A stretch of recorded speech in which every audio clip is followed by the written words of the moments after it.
There are literally categories of mistakes that people make when they do the 80-hour work week when I'm just wanting to get them to financial freedom. I don't want them to pick low-paying jobs and then stick with them long term and then die an early grave because of the stress that it put on them.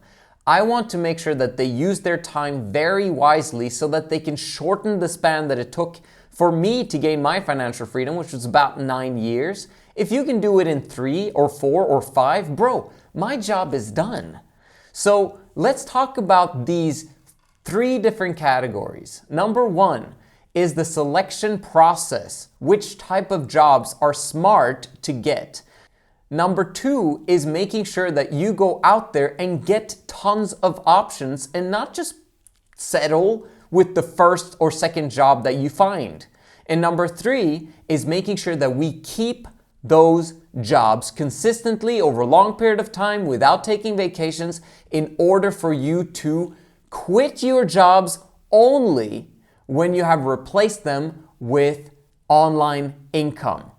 The entire goal of the 80-hour work week with low-paying jobs is only to build burning desire enough to start using your free time wisely. It's your free time. What you do in your free time that is the continuous problem that you've been facing on your journey to financial freedom.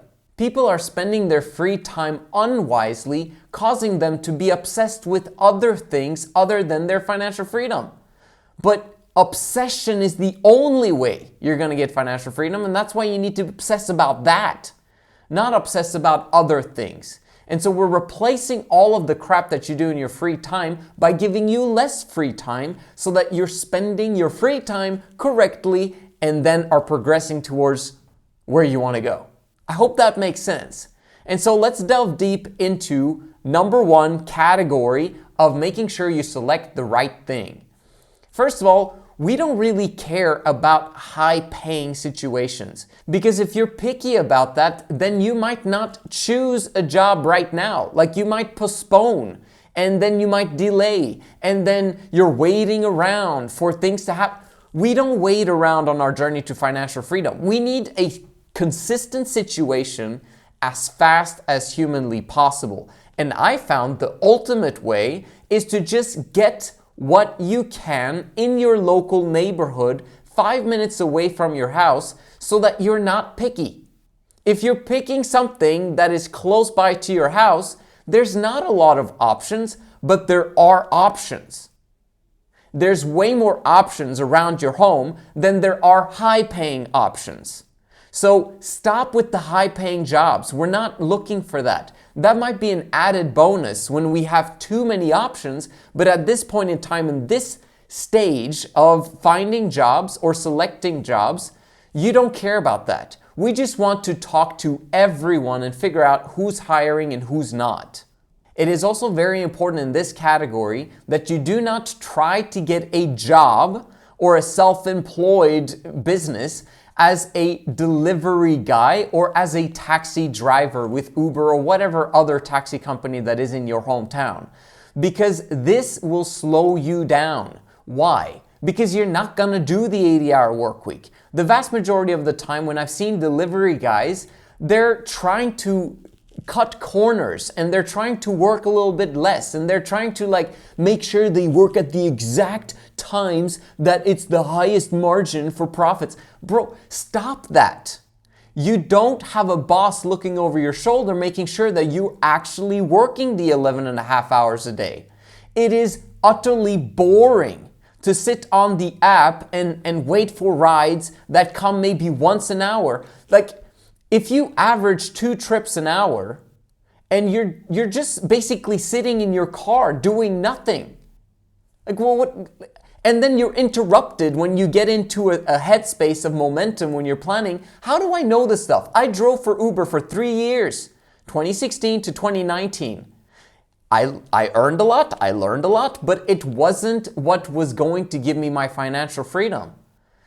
There are so many hidden expenses when you need a vehicle or a tool in order for you to make money.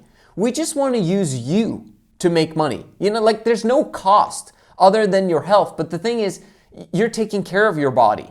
So there's no cost to doing the 80-hour work week if you're just using your body. Like, you don't need tools. And they're very smart, those delivery companies, figuring out how you can take on as much cost as possible so that they don't have to. Because that's the way that they make billions and billions of dollars, while drivers, on the other hand, they can make a little bit of a buck. But the issue, the biggest problem I have with that space is that you are not consistently working, and the hidden costs that come later as a result of you putting in the work and not knowing what's going to happen 6 months down the road, 12 months down the road, or longer, far away, because you're going to have to switch cars, you're going to have to lease cars, you're going to have to need a better car, you need to have all of that crap, man, the repair, and then stop. Don't make the massive mistake of building your 80-hour work week with the inconsistencies and crappy situation of delivery and needing a car or a vehicle to do what needs to get done. Get rid of your car. We don't want to have any expenses. Cut it out. Your expenses need to be cut so that there's only like a few $100 a month that's needed in order for you to eat. Sometimes I recommend people restaurants that you don't want to work out. They're fantastic because they feed you. Like, that's one of the costs of doing the 80-hour work week, right? Like, imagine a restaurant that housed you and fed you so that you didn't have to have any expenses, and they paid you extra, and they give you training on the job and allow you to work with people so that you can learn the game. That would be the ultimate scenario, but I'm getting ahead of myself. Let's keep going through the mistakes that people do. Another one is choosing to work in sales. If you want to learn sales, it would make sense, right? Well, let me get into sales and do 100% commission jobs because I've heard that they can make a lot of money, and I can make 10K and I can make 20K. Bro, if you're choosing that, you probably, number one, are going to quit in the beginning because the 100% commission jobs means that these companies, they don't want to pay you a base salary, most probably because it is a difficult job. And most people quit. And so if they give you a base salary, then they've lost money on the point of not knowing if you're good at selling or not.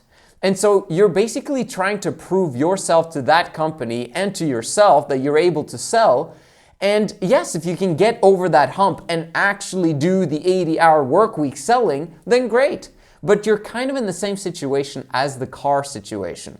Because one, when you're doing sales, like knocking on doors, for an example, you'll probably need a car to go to the areas that they want you to work, which costs money. You'll probably need tools if they don't give it to you, which costs money. If you're going to be in a call center, okay, there's something to it. All of your supplies are being given to you, and you usually have to be at your desk for 8 hours a day. I'm okay with that, actually, because it's not something that you have to think about when you get off of work. I would suggest you need a base salary if you're going to take on that type of job, and make sure that you're not in a situation where you're scamming people. Because if you're scamming people, you're going to either quit prematurely because, I can't sell something I don't believe in. Like, it becomes very problematic. In general, I would just avoid sales, okay? Like, I started myself being in sales when I was trying to build a business at the same time. And so I became a commission worker, even though I had a base salary and I was doing basically call center stuff. I thought about my work after I finished work. That was the biggest problem there. And I was supposed to get these bonuses that I almost got, and then I didn't get them. And it would be like demotivating me to the point where I didn't want to do my business in the evening and didn't spend my free time wisely to get my freedom. So I don't recommend the sales jobs. Do brain dead jobs that don't require you to think during the day. Because then you can just do the work, and then you can finish work, and now you can spend your free time gaining your financial freedom. That's what I'd recommend. The other one is working nights or working too late on a job. So the best hours in order to get refreshed and rejuvenate yourself and to progress towards where you want to go in terms of sleep is before midnight. Okay, so all the hours before midnight, So after 8 p.m., around that time, if you sleep at that time, you're going to get refreshed and rejuvenated and powered up for the morning. So they're more valuable, the hours of sleep that you get before midnight, than the hours after midnight. Some people say that they're night owls, and it is so destructive for consistency and for, and they think that it's gonna work out nicely during the nighttime to put in work, and don't do it. Take my advice. The thing we want is consistency more than anything else. And so if you can go to sleep at 9 or at 10 or at maximum 11 if you have a late night job, fantastic. If there are some jobs that say, oh yeah, you start at 6 and you end at 2 a.m. in the morning. No, thank you. I'll find another low paying job that gives me a better schedule, because with that type of schedule, you'll have this huge break in the middle of the day where you don't want to do anything. And then you have the second job in the morning, and it's just completely and utterly exhausting, and you won't be able to be consistent with it. We want a schedule that is hyper consistent. And I speak about this on my videos all the time, but something that starts 6 or 7 or 8 in the morning is amazing, because then you stop work at around 3, 4, maximum 5, so that you can go to the second job and work a 4-hour shift or a 5-hour shift before you finish for the day and can go home, rest, sleep, and then prepare for the next day again. You want to make sure that all of the jobs that you have, and you want 2 or 3 jobs, right? That they are in the walking vicinity of your home. Now, 50-60% of you, that's going to be possible. The rest, you're going to be like, but I live in this small town. There's almost no jobs here, and I have to take some form of transportation to get to where I need to go. Sure, fine. If that's what you need to do, there's 2 options. One is to actually have that small transportation way of getting places, whether that's a moped, a bike, or a bus that goes directly to where you need to work, or to a mall of some sort. Do that, okay? Or you might have to be in a position where you need to move in a collective with some other guys that are kind of in the same thinking of working. Because if you're moving in with guys that are partying, stuff like that, you're going to be derailed, and you're not going to do the 80-hour work week anyhow. And that's going to cost a lot of money as well for rent and stuff. You'd rather live at home during this process, but only if you're doing the 80-hour work week. A lot of people are living at home no matter what, but you need the 80-hour work week. It's very important that you do that if you're going to live at home. So this is the selection part of this video, where people are choosing all sorts of weird stuff to do in order for them to get their financial freedom. No, you just need low-paying jobs. Fantastic. That is what's going to give you your freedom long term, and you want to do that consistently over a long period of time, which leads me to the next one, which is you want to get tons of options. Okay, so we've chosen now the selection process. Now it's moving forward to going ahead and applying for these jobs. And you don't want to accept just the first or second job that comes along. You want to have 20, 40, 60 people that interview you. Okay, potentially it's not going to take that long, but if you did have that, man, you'd have tons of options. Okay, you'd be the one negotiating with them and telling them what you want instead of them telling you. So you want that situation, don't you? So then you need to apply. Okay, the people that have the most options in life and in dating and in jobs and careers and in all sorts of other ways, it is those that have the most options, that have nothing to lose.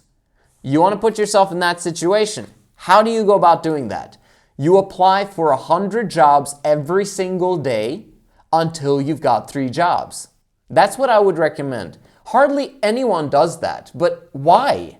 Just go ahead and do it. You apply for 10 jobs every single hour for 10 hours. That would be every 6 minutes, you handing over your resume to a manager and asking if you get a copy so that you can go to the next stop to get your resume and give your resume again. That can be done in a 6-minute period if you're walking a little bit fast And that shows that you are motivated, ambitious, and someone that manager and employer will be like, gosh dang, maybe I should give this guy a call back. Yeah, he should. So, not applying to enough places is the biggest issue in this category. Number 2 is for you to not be applying online. Stop applying online. Very often, 50 to 80% of the places are always going to have this auto rejection sentence to you when you say, I would like to apply here. Is the manager here? And they'll be like, you need to apply online. Forget about it. Don't do it. Don't take their advice. Don't follow their systems, except if you tell the manager, you always need to get to the manager, which is another mistake, by the way.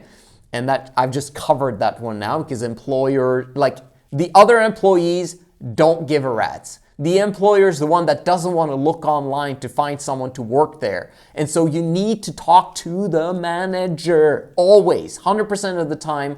Thank you. I understand that I need to apply online, but is the manager still here though? Oh, come back tomorrow. Great, I'll come back tomorrow. And then you ask again, is the manager here? I wanted to talk to him yesterday. This is how you need to go about doing it. Okay, so you find that process. How do you solve the online application thing? You want to agree with people. Okay, cool. Yeah, I'll apply online. Is the manager here? Boom. You get the manager. When he comes out, he says you need to apply online. Then you say, fantastic. I'll apply online. I'll sit over there, apply immediately. Would it be okay if I get an interview right after? Because I'm going to be your best employee anyway. And then he'll giggle, you'll giggle, and then you will get the interview. Like, this happens real time. Why? Because the manager doesn't want to go through all of the paperwork of the 500 people that applied for those jobs, right? Like, do you know that the competition for the small itty bitty jobs is the most intense? Like, that most people apply for these easy to do jobs. Then people apply for other jobs where you kind of need experience and degrees and all sorts of stuff, right? So you're competing against the stack of people. And this manager doesn't want to go through that stack of people, but he is obliged to tell everyone, apply online. Okay? But when you say, I'm going to apply online, but can we have an interview right after, you're making his job so much easier, and that's why he'll love you. So the last thing of the categories is that you need to keep the options. So you know which options to choose now. You now create tons of options. And then the last one now is to make sure that you keep the options. And there's two aspects to this. One is when you've applied to a lot of people and you now have 10 callbacks, 15 callbacks, and they say, hey, you applied for this job and we're very interested in having you for an interview, and you've already accepted 3 jobs. What do? Oh, yeah, I don't need that anymore because I already have jobs. Thank you. And you hang up. Why would you do that? Okay, they're interested in working with you. Okay, you pick up the phone, you always have a great attitude, and you say, oh, wow, thank you so much. I was so excited about working there. I have a few other options right now, but would it be possible if I get back to you guys in a couple of weeks' time to see if things, calm down? And I'm still very interested in working with you guys. Because you're keeping your options open. And you know what the manager is going to say when you say that? He'll be like, yeah, okay, no problem. Take your time, because he's interested in recruiting you. He's not going to but if you reject him, he's going to toss your paper away. If you do it with people skills, he's going to keep it. And you can always then go back to that person, save his number on your phone, and whenever you get issues in your current job, so there's problems or whatever it is, or things fall through, or people aren't hiring anymore where you thought that they were going to hire, like, you'll always have tons of options in the back end that you can just call up. Right? You see my point here? Like, you want to make sure you keep all the doors open for as long as freakishly possible. The second aspect to this is making sure at all costs that you keep these jobs until you are financially free from your business. Do not ever quit a job. The only thing that's acceptable is if they fire you, right? And they shouldn't be firing you because you are putting in a massive amount of effort and work, and you are also doing your very best to learn fast. Because if you do, you suddenly climb to the top, because most people that have regular low-paying jobs do not care. And that's where you differentiate yourself with everyone else, and it will seem like you're sucking up to the boss because you're becoming the boss's best friend, because he understands you and you understand him, because you are trying to become an employer yourself. You're trying to hire teams in the future. You're trying to learn as much as you can possibly from this manager rather than learning from people that have the employee mindset. Most managers also have an employee mindset, but at least you can learn some people skills, hopefully. Most bosses are bad, middle managers, I know, but he's better than the regular employees, right? There's a reason why he's the manager, so you can learn something from him. And make sure that you have a good relationship with your boss. If you don't have a good relationship with your boss, it is your fault. It is not the boss's fault, because he's ordering people around and everyone is giving him a hard time. So if he's giving you a hard time, accept it, submit, allow yourself to be led properly during this shitty time of your life so that you never ever have to be in this circumstance ever again. That's what we're creating here. Remember, burning desire for you to gain your freedom and absolutely crush it in life. You need to have a great attitude, a fantastic attitude during this time of your life. And it's only going to be a very short period of time. We're talking, it could potentially be 6 months. It depends. It could be 2 years, 18 months, 3 years. What if it takes you 5 years? It doesn't matter. If you apply the correct principles, you will be out of there. And for the rest of the 35 plus years of your 40-year career, you're free. You can get to choose what you want to do with your calendar, with your time. You have money. You'll never be poor ever again. It's a very short period of time if you apply the correct principles that I teach on this channel. Make sure you follow and subscribe, right? This is how it works. So the last thing that I want to mention is the business model. So this has nothing to do with your jobs, but it has everything to do with your jobs, because you want to make sure that you manage to replace the worst jobs as fast as possible. How do you do that? Well, what I'm noticing a lot of the time is that once they have the 3 jobs, the guys that I'm working with, unfortunately, sometimes they have a hard time deciding which business model they're going to pursue. What vehicle is going to give them their financial freedom? And so they decide then to not decide on anything. And then they try this out, and then they try that out, and then they try this third thing out. And I'm like, in back of my mind, and I have to be people skilled about this, right? I have to be like, bro, like, it's time for you to choose something. And if you don't choose something, I can see you struggling with those jobs that you have every single day with the 80-hour work week.